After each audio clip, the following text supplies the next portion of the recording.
तो जय माती जय जगन्नाथ दर्शकगण मु पुणी थे नहीं आसी एक साप्ताहिक राशिफल जो थे आपपारे ये सप्ताह आपंकर कौन कौन हवा जाए स्वास्थ्य क्षेत्र में शिक्षा क्षेत्र में आर्थिक क्षेत्र में अन्य दुर्घटना एवं अन्य बेपार कि वाणिज्य क्षेत्र में।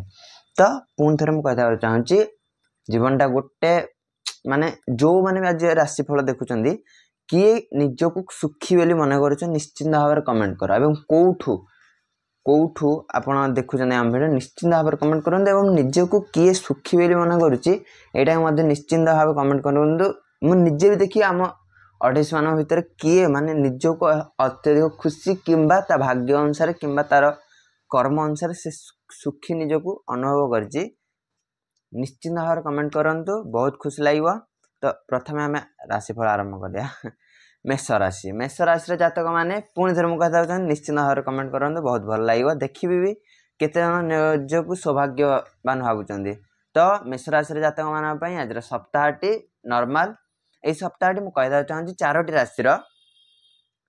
राशि कुंभ मीन आ मकर आ कर्कट ये चारोटी राशि बहुत माने अप एंड डाउन चलो किंतु 15 दिन जहाँकि बहुत भल रही कुंभ राशि टी भल अच्छी कारण ढेया सरी सरी आसुच्ची मीन राशि भी ढेया सरी सरी आसुच्ची जहाँकि बहुत भल परिणाम देव मसरे। देख फास्ट मुझे चाहूँगी मेष राशि जातक मान तो मेष राशि जातक मान सप्ताहटी बहुत भल अच्छी कि खराब ना एवं कह गले आर्थिक क्षेत्र में सुसज्जित अच्छी किंतु ए मासरे आपणकर अत्यधिक खर्च कौन पारे स्वर्ण पारे किंबा कौन एमती धातु जनित पदार्थ हो पारे किंबा अन्य कौन नूतन वस्तु घर को आसार संकेत देखा इलेक्ट्रिकल हो कि निज आवश्यक उपकरण देखा किंतु निजर माने जो जिनसा दरकार ना जो जिन कम हो जाए से जिनस अत्यधिक खर्च करते ना नचेत किसी कथा नहीं खर्च कले चलो किंतु एटा ईएमआई आसो निश्चिंत नेट कैश आसपारे।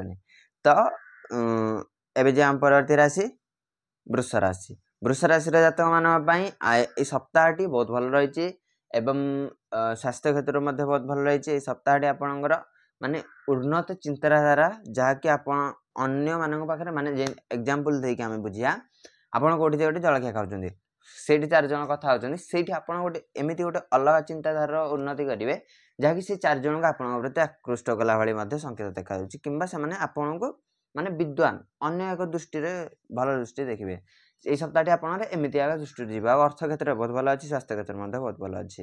एवं जा परवर्ती राशि आमर मिथुन राशि जातक मान सप्ताहटी सेमती चलो किंतु स्वास्थ्य क्षेत्र में गोड़ बिंधा किंबा आपणकर गुप्त अंग को लेकिन जो प्रोब्लेमटा आप चलती किंबा आप कही पारना ना रोग यहाँ ना कह गले ना कौन अंश यहाँ आप निज गुण बा प्रकृति बा आचरण आपणकर आड हो सारी से निजक स्वयं रखु जप करंतु एवं अन्य कौन कार्य करूँ। एवं जहाँ परवर्ती राशि कर्कट राशि जातक मान सप्ताहटी उन्नत अच्छी भल अच्छी बहुत भल रतर आपड़ कहूणी जो अच्छी से जगह अधिक पोजिशन कि गोड़ कहूणी से जगह स्वास्थ्य क्षेत्र में बहुत टिके ऊपर नीचे होने का संभावना है मात्र किंतु यही सप्ताहटी बहुत भल रही निश्चित भाव में कमेंट करेंगे आप निजक सौभाग्य भावुं कि आप निजक सुस्थ एवं शरीर एवं भाग्यवान भाई भावुं निश्चिंत भाव में कमेंट करेंगे और कौटार आम भिडियो देखुं निश्चित भाव में कहे और चैनल को सब्सक्राइब करेंगे।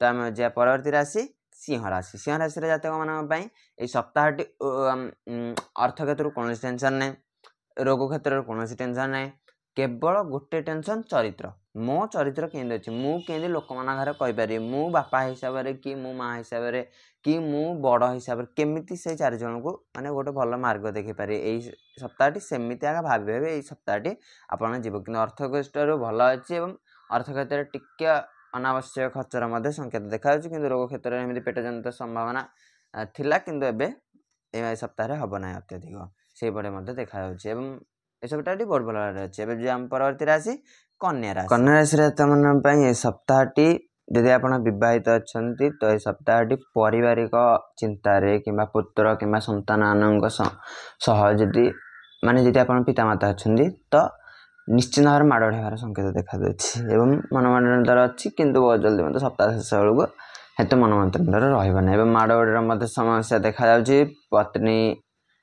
ପତିଙ୍କ ସହିତ ପତ୍ନୀଙ୍କ ସହିତ ମଧ୍ୟ ସେଭଳି ସମ୍ଭାବନା ଦେଖାଯାଉଛି। ଏବଂ ଆର୍ଥିକ ସ୍ଥିତିରେ ଯଦି କୌଣସି ପୁରୁଷ ଲୋକ ରହିଛନ୍ତି ତ ବହୁତ ଭଲ ଅଛି। ଏବଂ ଶିକ୍ଷା କ୍ଷେତ୍ରରେ ବିଦ୍ୟାର୍ଥୀମାନଙ୍କ ପାଇଁ ବହୁତ ଭଲ ଅଛି। କିନ୍ତୁ ଟିକେ ଦେଖିଥାରିକି କାରଣ ପ୍ରେମ କ୍ଷେତ୍ରରେ ଯଦି ଆପଣ ଅଛନ୍ତି ତ ଦେଖିଥାରିକି ଧରା ପଡ଼ିବାର ମଧ୍ୟ ସମ୍ଭାବନା ଏ ସପ୍ତାହରେ ଅଛି। ଏବଂ ପଢ଼ାରେ ମଧ୍ୟ ଧ୍ୟାନ ଦିଅନ୍ତୁ। ନିଶ୍ଚିତ ଭାବରେ ଏଇ ସପ୍ତାହରେ ଆପଣଙ୍କର ପଢ଼ାରେ ମଧ୍ୟ ମନ ଲାଗିବ। ଏବଂ କୌଣସି ଏପରି ଏକ ଭୁଲ କରିଦେବେ ଯାହାକି ଭୁଲ ନୁହଁ ଆପଣଙ୍କ ମତରେ, କିନ୍ତୁ ଆଉ 4 ଜଣ ଆପଣଙ୍କୁ ନିଶ୍ଚିତ ଭାବରେ କହିବେ ଏଇଟା ତୁ ଭୁଲ କରିଦେଇଛୁ, ଏଇଟା ତୁ ଆଗ ବାରମ୍ବାର କରୁଛୁ, ତତେ କହିଲେ ତୁ ଶୁଣୁନୁ, ତୁ ଯାହା କରୁଛୁ କର, ଆମେ ତାକୁ କିଛି କହିବାର ନାହିଁ, ତୁ ଆମର ଭଲ ଚାହୁଁନୁ, ତୁ ଆମର ଭଲ କରିବାକୁ ଚାହୁଁନୁ, ଆମେ ତୋର ଭଲ କରିବାକୁ ଚାହୁଁନୁ। ତା ବଦଳରେ ଆପଣ ଉତ୍ତର ଦେବେ ମୁଁ କେତେ କରୁଛି, ମୋତେ କିଏ ବୁଝୁନାହାନ୍ତି। ଏଇଭଳି ମଧ୍ୟ ଏ ସପ୍ତାହଟି ବ୍ୟତୀତ ହବ। ଏବେ ଆମେ ଯିବା ପରବର୍ତ୍ତୀ ରାଶି ତୁଳା ରାଶି। ନିଶ୍ଚିତ ଭାବରେ ସବସ୍କ୍ରାଇବ କରିଦେବେ। ଏବେ ଆମର ତୁଳା ରାଶି ପାଇଁ ଏ ସପ୍ତାହଟି ବହୁତ ଭଲ ଅଛି।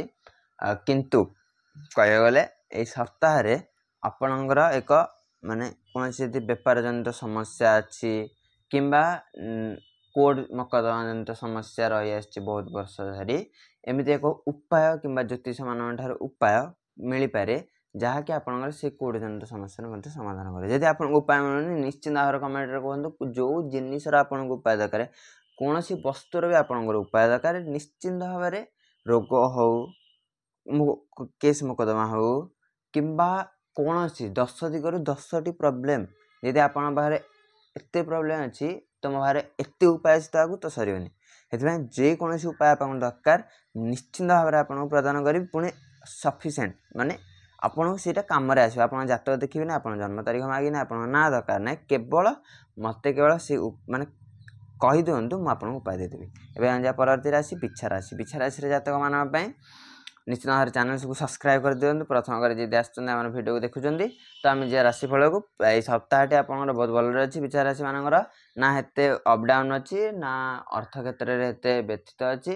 କହିବାକୁ ଗଲେ ବୃଦ୍ଧ ଯଦି ପିତା ରହୁଛନ୍ତି ଆପଣଙ୍କ ଘରେ କିମ୍ବା ଆପଣଙ୍କ ବାପା ମା ଯଦି ରହୁଛନ୍ତି, କୌଣସି ବାପା ମା କିମ୍ବା ବାପା ସମାନ ବ୍ୟକ୍ତି, ତ ଅତିଥି ହିସାବରେ କୌଣସି ଆସିପାରିଥାନ୍ତି। ତ ଏଇ ସପ୍ତାହଟି ଆପଣଙ୍କର ବହୁତ ଭଲରେ ଯିବ, ସେଥିରେ କିଛି ହେବା ନାହିଁ। କିନ୍ତୁ କୌଣସି ତ୍ରୁଟି ରହିପାରେ ସେବାରେ, ଯାହାକି ଆପଣ ଅନୁଭବ କରିବେ ପଛରେ ସେମାନେ ଗଲା ପରେ। ସେଥିପାଇଁ ଦେଖିକି ସେବା ଯତ୍ନ କରନ୍ତୁ। ଏବଂ ଗୋଟେ ଜିନିଷ ହେଉଛି ଶବ୍ଦ, ପାଟିରୁ ଯେଉଁ ଜିନିଷଟା ପ୍ରଥମେ ବାହାରି ପଡ଼ିଲା ସେଟାକୁ କେବେ ହେଲେ ଭିତରକୁ ନେଇ ହେବନି। ସେଥିପାଇଁ ଏଟାକୁ ମଧ୍ୟ ଭଲରେ ୟୁଜ୍ କରିବେ। ଏବେ ଆମେ ଯିବା ପରବର୍ତ୍ତୀ ରାଶି ଧନୁରାଶି। ଧନୁରାଶିର ଜାତକମାନଙ୍କ ପାଇଁ ଏ ସପ୍ତାହରେ କ'ଣ ଘଟିବ? এই ସପ୍ତାହରେ ଧନୁରାଶିର ଜାତକମାନଙ୍କ ପାଇଁ ଧନୁ ତୀର ଭଳିଆ, ଯେମିତି ଅର୍ଜୁନ ଶ୍ରୀକୃଷ୍ଣଙ୍କୁ କହିଥିଲେ ମୁଁ ତୀର ଚଲେଇବି ସତ, କିନ୍ତୁ ତୀରର ମୁନରେ ଆପଣ ବସିଥିବେ, ଏବଂ ଯାହାକୁ ବାଜିବ ସେଇଟା ହିଁ ଆପଣଙ୍କର ସେଇ ସୈନ୍ୟ ହିଁ ଆପଣ ହିଁ ହେଇଥିବ। ମୋତେ ପାପ ଲାଗିବନି, ଆପଣଙ୍କୁ ପାପ ଲାଗିବ, ଆପଣଙ୍କୁ ହିଁ ମୁଁ ମାରିବାକୁ ଚାହୁଁଛି, ତାର ଅର୍ଥ ହେଉଛି ଆପଣ ଆପଣଙ୍କୁ ମାରିବେ। ସେଇଭଳି ଆପଣ ଏଇ ସପ୍ତାହଟି ଯିବ। ନିଜକୁ ଏତେ ଭିତରୁ ଖରାପ କରିଦେବେ ଯାହାକି ଆପଣ ବହୁତ ଚେଷ୍ଟା କଲେ ହିଁ ଯାଇ ପରିବର୍ତ୍ତନ ହେବ। এই ସପ୍ତାହଟି ଏପରି ଯିବ। ମକର ରାଶି। ଏବେ ଆମେ ଯିବା ପରବର୍ତ୍ତୀ ରାଶି ମକର ରାଶି। ମକର ରାଶିର ଜାତକମାନଙ୍କ ପାଇଁ এই ସପ୍ତାହରେ ଦେଖନ୍ତୁ, ଯେହେତୁ କୁମ୍ଭରେ ଶନି ଚାଲିଛି, ତାହାର ଦୃଷ୍ଟି ଟିକେ ଟିକେ ମକରରେ ପଡ଼ୁଛି। ତାହା ବଦଳରେ ଆପଣଙ୍କର ଆଳସ୍ୟ କିଛି କାମ କରିବାକୁ ଇଚ୍ଛା ହେବନି, ଖଟ ପରେ ଦିନ ରାତି ପଡ଼ିଥିବ। ଯଦି ଆପଣ ଯଦି ଆପଣ ଜୁଆ, ମଦ୍ୟପାନ ଯଦି କୌଣସି କରୁଛନ୍ତି, ଅତ୍ୟଧିକ ସେବନ କିମ୍ବା ସେଟା ଖେଳୁଛନ୍ତି, ତ ତାହାକୁ ନିଶ୍ଚିତ ଭାବରେ ନିବାରଣ କରନ୍ତୁ। ନଚେତ୍ ଏହି ସପ୍ତାହଟି ଆପଣଙ୍କୁ ବହୁତ ହାନିର ସମ୍ମୁଖୀନ କରିବାକୁ ପଡ଼ିବ। ଏବଂ ତା ସହିତ ମୁଁ କହିଦେବାକୁ ଚାହେଁ, ଆମ ଚ୍ୟାନେଲକୁ ସବସ୍କ୍ରାଇବ କରିଦିଅନ୍ତୁ। ଏବଂ ଯଦି କୌଣସି ଆପଣଙ୍କର ଅସୁବିଧା ଅଛି କୋର୍ଟ ଜନିତ କିମ୍ବା ଅନ୍ୟ କୌଣସି, ନିଶ୍ଚିତ ଭାବରେ ମୋତେ କମେଣ୍ଟ କରନ୍ତୁ। ମୁଁ ଆପଣଙ୍କୁ ଗୋଟେ ଏପରି ଉପାୟ ଦେବି ଯାହାକି ଆପଣ ବହୁତ ସୁବିଧାରେ ଆସିପାରିବ ଏବଂ କାର୍ଯ୍ୟରେ ମଧ୍ୟ ଆସିବ। ଆମେ ଯାହା ପରବର୍ତ୍ତୀ ରାଶି କୁମ୍ଭ ରାଶି। କୁମ୍ଭ ରାଶିର ଜାତକମାନଙ୍କ ପାଇଁ ଏହି ସପ୍ତାହରେ ମୁଁ ପୁଣି ଥରେ କହିବାକୁ ଚାହୁଁଛି, ଶନି ଚାଲିଛି ମହାଦଶା, ଯାହାଫଳରେ ଆପଣଙ୍କର କିନ୍ତୁ ସ୍ୱାସ୍ଥ୍ୟରେ ଦେଖିବେ ଏତେ ପରିବର୍ତ୍ତନ, ବହୁତ ବହୁତ ବହୁତ ଭଲ ପରିବର୍ତ୍ତନ ଆସିବ। ଆପଣ ବି ନିଜେ ଅନୁଭବ କରିପାରିବେନି, ଆରେ ମୋର ତ ପେଟ କାଟୁଥିଲା 7 ଦିନ ପରେ, ଡକ୍ଟର କହିଥିଲା ଅପରେସନ୍ ହେବ କି ଅଲ୍ଟ୍ରାସାଉଣ୍ଡ ହେବ, ମୋର ଏବେ ବିନା ମେଡ଼ିସିନ କି କଣ୍ଟିନ୍ୟୁ କରିକି କେମିତି ହେଇଯାଉଛି? କାରଣ ଶନିଙ୍କର ଦୃଷ୍ଟି ଏ ସପ୍ତାହରେ ପଡ଼ୁଛି ସତ, କିନ୍ତୁ ବୃହସ୍ପତି ଜଗି ଦେଉଛନ୍ତି। ଏବଂ ଆପଣଙ୍କ ଜାତକର ବଳ ଏବଂ କର୍ମ ମଧ୍ୟ ଏ ସପ୍ତାହରେ ମଧ୍ୟ ବହୁତ ସାଥ ଦେଉଛନ୍ତି। ସେଥିପାଇଁ ମୁଁ କହିବାକୁ ଚାହେଁ ए सप्ताह आपण जदि कोनोसी मेडिसिन किंबा कोनोसी नूतन योग अभ्यास किंबा कोनोसी रोग पई चेष्टा करूछंती किंबा कोनोसी नूतन व्यापार पई चेष्टा करूछंती निश्चित भाବରେ कर दंतु ए सप्ताह निश्चित भाବରେ से कार्य सफल हम और चैनल सब्सक्राइब कर दे जिवे परवर्ती राशि मीन राशि। मीन राशि जातक मान ए सप्ताह बहुत भल रही खट आउ पैसा माने खटरे बस थी ना खट आ पैसा आम एग्जांपल माने खट आउ पानी ग्लास अच्छी टेबुल पर खट पर आप बस दी पाउंड पकईदे टेबुल पर थी कि हाथ बढ़ेदे टेबुल पर पानी ग्लास पाइज ना हेतिकी करहबनि माने तार अर्थ हो पानी ग्लास आप भाव दिंतु पैसा जहाँकि आप उठिकी जी तो पैसा माड़ हो किंतु आपको उठिया आगा इच्छा होनी ये भाव में आप सप्ताहटी व्यतीत हम से आलस को टिके कम कंट्रोल रखते सका उठु व्यायाम जो करूँ 4:30 ब्रह्म मुहूर्त उठु भगवान नाम नियंतु राधा हरे राम हरे राम राम राम हरे हरे हरे कृष्ण कृष्ण कृष्ण हरे हरे मंत्र 108 थर जप करूँ सहित आम चैनल सब्सक्राइब कर दिखाँ रही जय जगन्नाथ।